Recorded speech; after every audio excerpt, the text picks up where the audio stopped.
could mute yourselves, would be great if so we don't get a lot of feedback while Patty talks.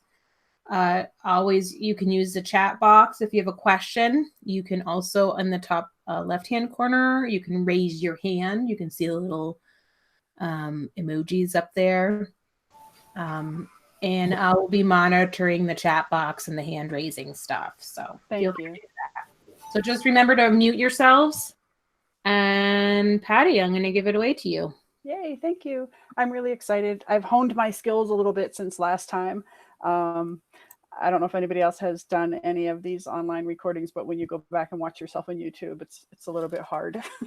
But there was a lot of downtime, and I'm just going to forgive myself for all the pauses that I had last time, and hopefully I've honed my skills enough to not have to do that this time. So what we decided we would do is sort of go with this whole assistive tech thing, topic by topic. So this week and next, I'm going to talk about Read and Write for Google, a really powerful tool that everybody has. I'm just going to go ahead now and present my screen.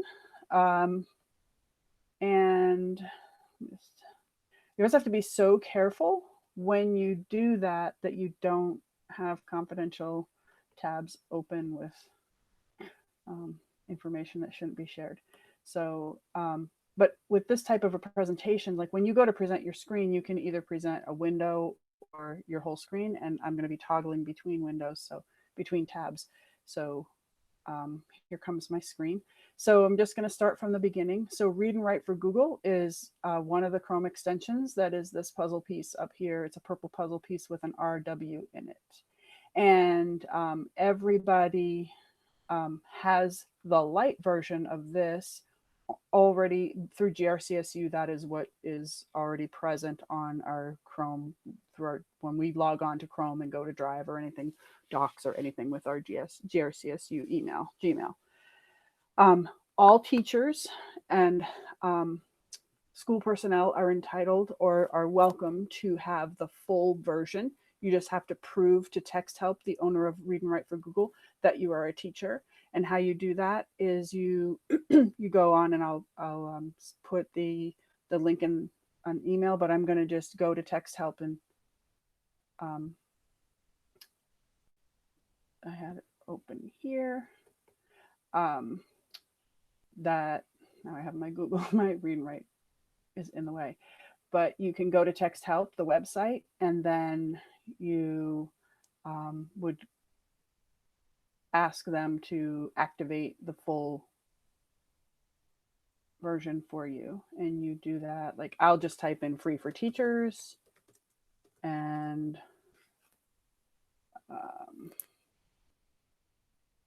not reachers. And then lots of questions come up because I'm in the beginning, but if I go to the home and were to do that, then it would walk me through, and it's a very simple process to get activated.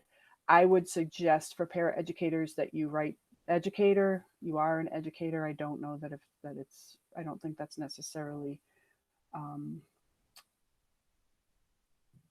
free for paras. I don't know that it isn't. I think that if you're working with kids who need this, you're an educator and you're educating kids, then you can get the free feature. You can get the premium features for free. It's something that you can have all the time. It's not a time, it's not free for a certain amount of time, but I think you do have to update it every year. So I'm going to go this week. What I'm going to do is cover the parts of Read and Write for Google that are free. When I push my Read and Write for Google, you're going to see all of my icons on the Read and Write toolbar are going to be active. Yours are not. So I'm just going to open up, I'm going to go to a document that I had. So this is a Google Doc. And you'll see the toolbar here. I'll actually close it and reopen it so that you see how I go about this. So here I have a Google Doc that probably Rochelle will recognize this from a while back. But anyway, so I click on my Read and Write for Google if I want to use the tools that are available to me in this extension. And I'm going to just go over what you have in the free version. So when before I activated my account, which was just yesterday, the only things that were like clickable in this were the play button, the pause button, the stop button. These two intertwined arrows here, which is a translator, and then this icon over here, which is practice reading aloud. So your students can practice reading aloud and you can get an audio clip of their reading. That's really relevant for these times. So I'll just talk about the free features this week, and then we'll talk about some of these other after several of you, or if any of you are going to get the premium features, we can go into detail next week about what those are. And if we have extra time, I'll go over a couple today so that it'll hopefully tempt you to go get the premium version. So this button right here is a play button. So these are all related to text to speech. So I'm just going to click in my document and I'll hit the play button, and it will speak out loud. It will read and speak out loud and highlight as it goes along. Erica, can you remind me if folks, when I present my screen, also get my audio? Yep. Yep. Okay. All right. Yep. Then here goes. Why it's important. Reading writing connection present with articles AOTA. The knowledge that forms the foundation for reading and writing is built throughout early childhood through play, language, and literary experiences. It's very faint, but because unfortunately through Google Meet, you can't play your computer audio, so I can hear it just ever so faintly. Okay. So maybe you heard it, maybe you didn't. Okay, and it might be that I didn't have mine turned up. I don't think necessarily you need to know what all my notes say about this handwriting workshop from a while back. But the point is, you saw how it highlighted the line and then highlighted word by word as the line was read. And you can toggle how you hear that, and you can change the rate, you can change the voice. And so so then the other buttons with that were pause, which ironically right now when I just pushed it did not work for me. I'm not sure why. This next square is the stop. So those three buttons are like back in the day, an old fashioned tape player, cassette tape player. Play, pause, and stop. And so that's how you can access text to speech. So for students who just want to hear it. You can also start in a different location. You can start with one word and just have the audio play for that. Why it's important. And then my pause just did work. So if you highlight a word and say a student doesn't know a specific word in their text, they could just highlight that one word and listen to it and then hear it and how it's, maybe they don't know how to pronounce it. So those are the text to speech features. Now, how you can change how you hear text to speech is over here. You click on the three dots and you have options, help and support. You can send feedback, and then you can go to their website. So under the options are all that gear is all the settings. So for speech, what comes up are the voices, the speed. I'm going to go over the voices first because it's really interesting. When I hit my down arrow, there's all kinds of voices in every language. And then when we get to English or US English, because you can get UK English as well, and some kids like to do that for fun. But when you get to US English, you'll see that you have a few choices here, but they were not available to me until I clicked on one and then hit the backspace, and then several more options came up. At first, it was only Ava. So if you need more help with that, like if you don't like that one particular voice, let me know and I'll walk you through this one more time, or you can go back and watch this video. But I'm just going to stick with Samantha because she's a familiar voice to me. And then the reading is continuous reading, speak on each word or speak on each sentence. So if I have this checked off, that means it's going to read continuously. I'm going to uncheck that right now so that when I do my demo, I can show that you could just click on a word or a sentence, or you can highlight an excerpt. Continuous means once you click for it to start reading, it's just going to continue reading until you hit the stop or pause. The pause just worked for me again. So such is the way of glitchiness with our tech world. This next button down on this next line on the bottom, translation. So these are the languages, and there's a very long list of languages that you can use for translation, and I'm going to go over that now. But the most common would be Spanish or French around here. So I'm going to leave it on Spanish. I'm going to leave it on US Samantha, and the speed was about right. I might slow it down a little bit since you guys aren't really hearing it. It probably doesn't even matter, but I'm going to try to turn my volume so you can see this. So I'm going to click OK for the speech options. These other lines here, prediction, check, all those are other features in Read and Write for Google that are not free or we're not at yet. But when we are, I'll show you. So I'm going to click OK. So that's going to save my settings. So the next thing that covers the text to speech. The next thing that's on the free is this called Google Translate. Now this would be probably more important at the high school level or for foreign language learning. And it's also good for English as a second language learners, if anybody here is working with kids that fit that description. So what you do with that one is if you click on a word, I'm going to click on, let me just click on a very basic one, play. Okay, and then I go up and I hit translate. And that gives me the different forms of play in Spanish. Spanish was the language I chose. If I hit this down arrow, or I've hit the play arrow, it will tell me what that sounds like. This feature, I think, was built into this as an assistive tech program for ESL students, English as a second language students, and English language learners. That's the translate feature. It's very powerful. We can go over that in more detail. The other thing I should mention is that Text Help is a pretty big company and they have a huge support system and tons of videos already out there for learning how to use their products. Okay, and then the last free feature on Read and Write for Google is this practice reading aloud. So I'm going to click this and a new screen is going to pop up for me. Couldn't find any text to read. Let me go back. I'm going to close this.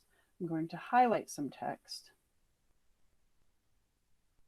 And then I'm going to click on practice reading aloud. And I'm going to allow it. It wants to use my microphone. So what I'm going to do is click the record button. I'm going to read this as a student. And then I'm going to stop and then I can listen to it and I can also send it to someone. So I'm going to go ahead and do this. I think you'll hear my reading. I don't know if you'll hear the playback, but I'm going to go ahead and do this. So the knowledge that forms the foundation for reading and writing is built throughout early childhood through play, language, and literary experiences. So now I can play that back. I'm not sure if you'll hear it, but it will be my voice. Knowledge that forms the foundation for reading and writing is built throughout early childhood through play, language, and literary experiences. Okay, and so that recorded my reading. Now I can send this to anyone. I'm a little bit hesitant right now to click on this little paper airplane to send, because if it pulls up my email, that would potentially be a breach of confidentiality because I may have confidential emails in my list. So I'm not going to do that. But what you should know is you could send an excerpt to your students, have them record themselves reading it. They can send it back to you and you get to hear their oral fluency. I think that's the right word for it. I'm not a gen ed teacher, but I think that's what that is. So you could hear them read, basically. So I think that's a really powerful tool right now with this remote learning, especially if you have readers and you want to know where they are with their oral reading. So I'm going to click out of this and I'm going to go back to the Read and Write in my Google Doc. And so because I covered the free features, first I'm going to just pause and ask if anybody has any questions. I'm going to stop sharing for a minute and let's just take a moment to just kind of, yeah. So Linda Mullen asks, she wants to sign up for it on Text Help, and because I put the links in there. Thank you. And they asked for a school/district admin name. What did you put? I put Christine Cam because she's the director of special education. Okay. And I think if we're going to get full versions for students, if they're on an IEP, you would put Christine Cam. And if they're a gen ed student, you would put either Deb or Sarah for Rutland Town. Just put your school principal. I don't think that they verify who the admin is, but I think one of the things, and I started to talk to Erica about this beforehand, was what you should know about Read and Write for Google is that our district has the light version for free for everybody. So all those 4 features, or those 2 features really that I just showed you, or 3 features I just showed you, anybody can access anytime, student, staff, everybody. The larger version, it's an all or nothing, you unlock everything, and it's very powerful, is a subscription service. And I want to say, there might be volume discounts, but it's around $100-ish per year per student. So you have to really make a good case for a student needing it. And I have a few kids on my caseload in the past that I've said really need this, and it would be an IEP team decision.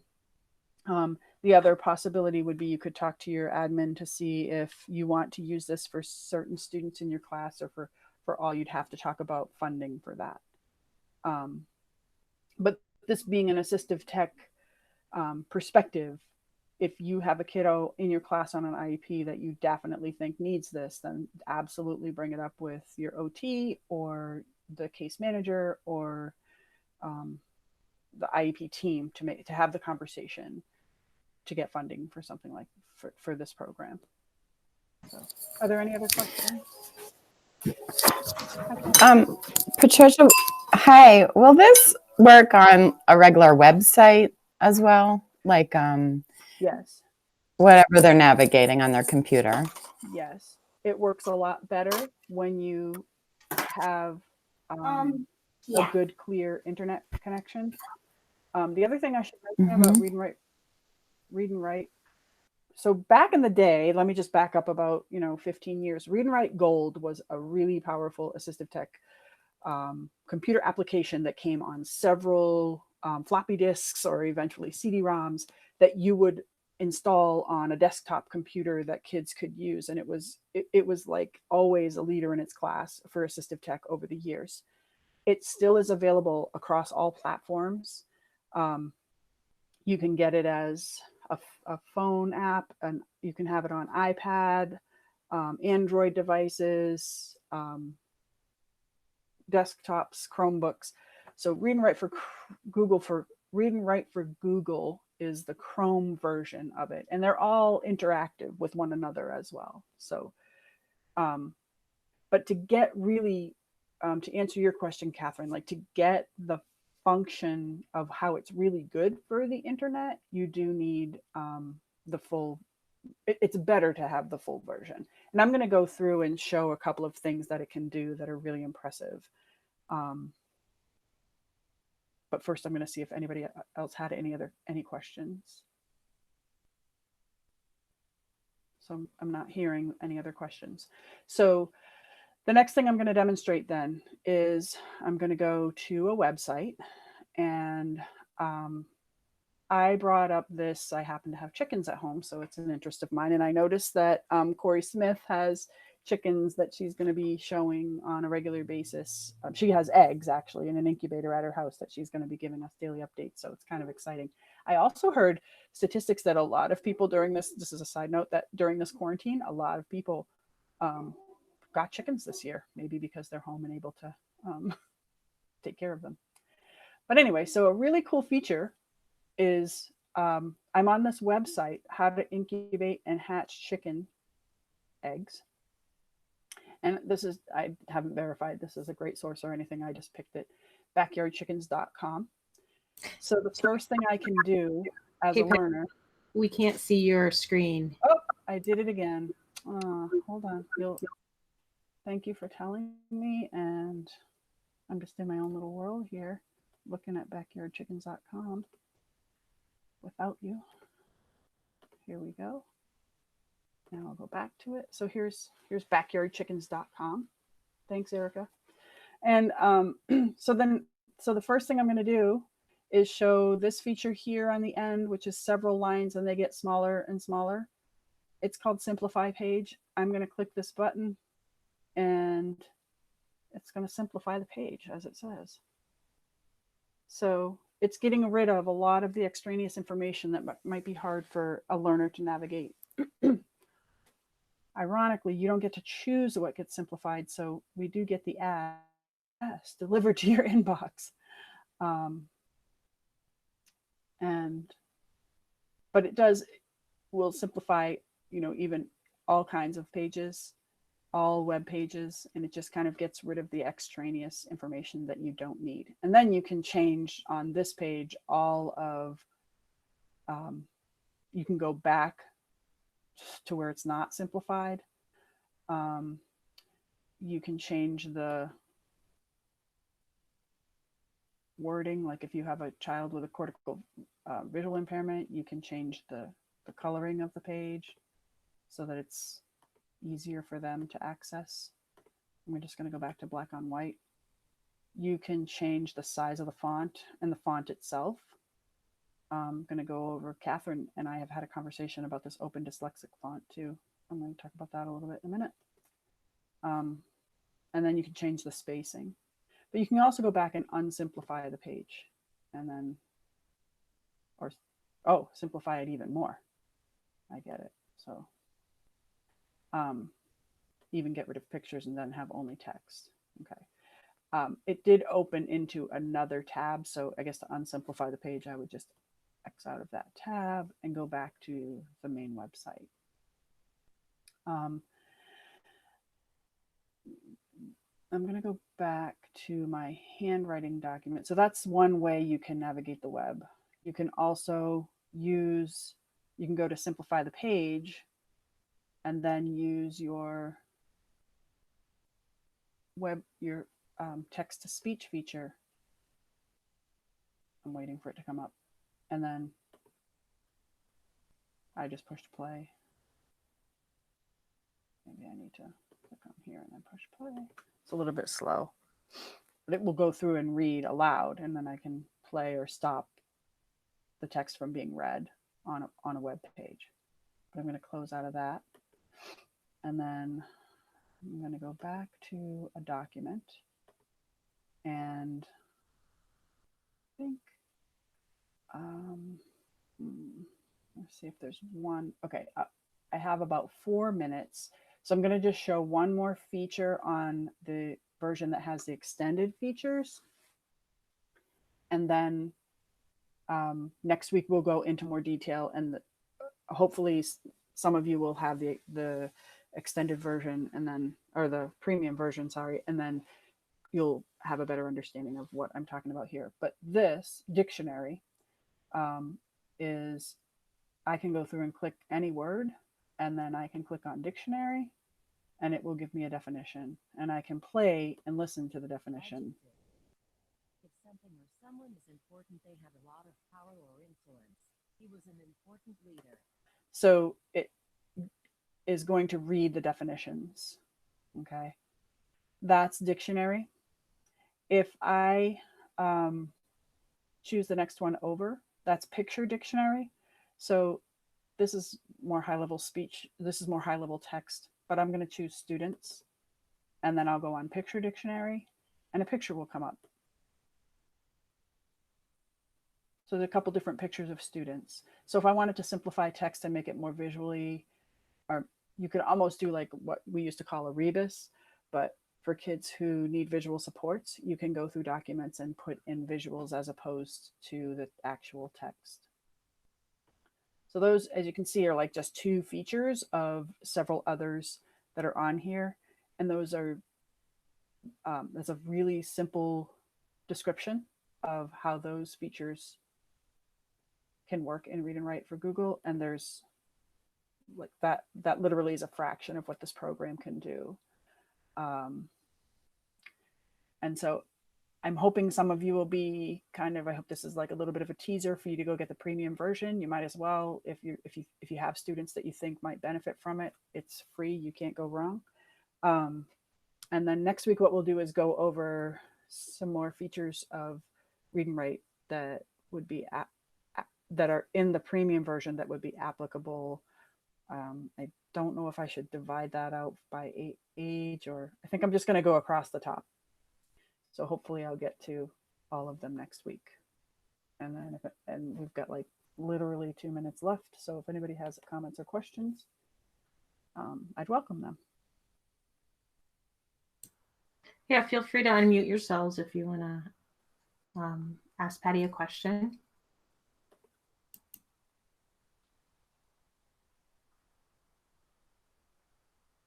And if there are no questions, if people think that they may or may not find this useful, is it something people are interested in? Yeah. Oh. Ooh.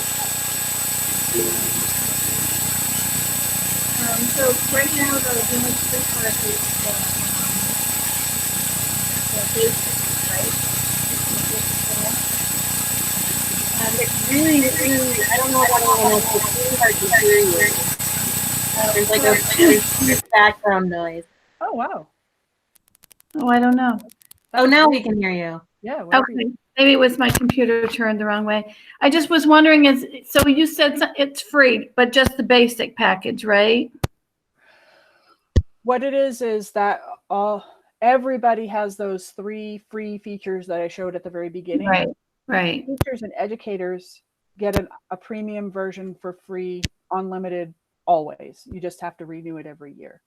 Okay. So you can potentially use this program with kids without them having the program, and it's like on the up and up. It's not cheating the system or anything. Like it's okay to do. Okay. If you find that there are kids, kids with IEPs who need the program, we should talk with the team about who could benefit from having it, and make some really responsible decisions about it. Not like who couldn't use it, right? Right. That for a lot of equipment, but like if they need it to access their education, or if they definitely would be using it to access their education, then we should have that conversation as an IEP team and make it available. Sounds good. All right. Thank you. That was great. You're welcome. One more thing, when you do sign up for the free version, it takes a good 24 hours for the free features to show up. So really give it the 24 hours. I just reactivated mine yesterday because I was surprised to know that you have to reactivate it every year. And I went to look at it and I was like, oh boy. And I was just driving myself nuts. Like, why isn't it? And it specifically says, give it 24 hours. And lo and behold, 20 of 12, because I started this yesterday, 20 of 12, there came my features like full of, like, yay, just in the nick of time. So Right. it was literally 24 hours almost to the minute that it came through. Good to know. Yeah. And Thank again, you. I also welcome anybody who has yay, Linda, anybody who has any questions, feel free to contact me anytime. Thanks, guys. Good. Thanks, Patty. Thank you. Bye. Bye, guys. Thank you very much.